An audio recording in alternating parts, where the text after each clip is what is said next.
President Trump continues to drum up business during the first major overseas trip of his second term. That's right, but there are critical tests ahead, and the administration is also keeping a close eye on Capitol Hill.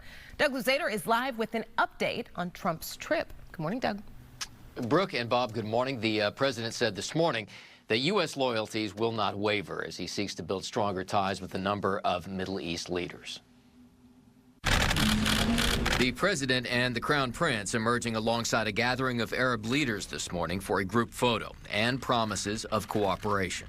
I've seen tremendous unity, tremendous friendship, and the whole world is watching the Middle East, and many are watching with envy. Yesterday, the Saudis pulled out all the stops in welcoming President Trump, who emerged with what he says is about $600 billion, maybe even $1 trillion in Saudi investments. The follow-through is still a question, but the warm welcome extended to top U.S. business leaders. He rolled out all of these new investments, but the big question now is how that is going to translate into some big foreign policy wins. Trump met with the new president of Syria this morning after just announcing the U.S. would drop sanctions against that country. He's still hoping to reach a nuclear deal with Iran. On Thursday, there are talks in Turkey to end the war in Ukraine.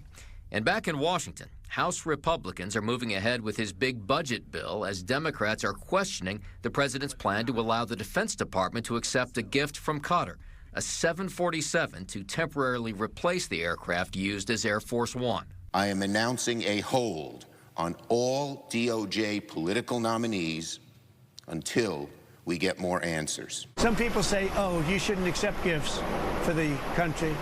My attitude is, why wouldn't I accept a gift? All right, now we may be on the verge of finding out whether that deal moves forward.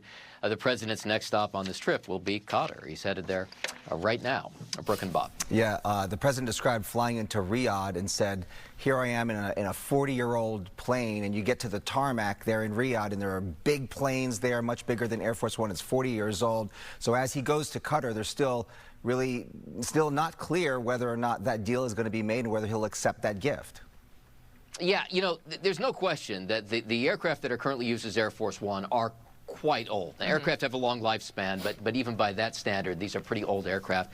They are in the process of being replaced, but those replacements probably won't come until the very end of the president's term at the earliest. All right, we shall see. The president due to land there in Qatar very soon. We appreciate it, Doug. Thank you. We'll check in with you later. Thank you. Doug.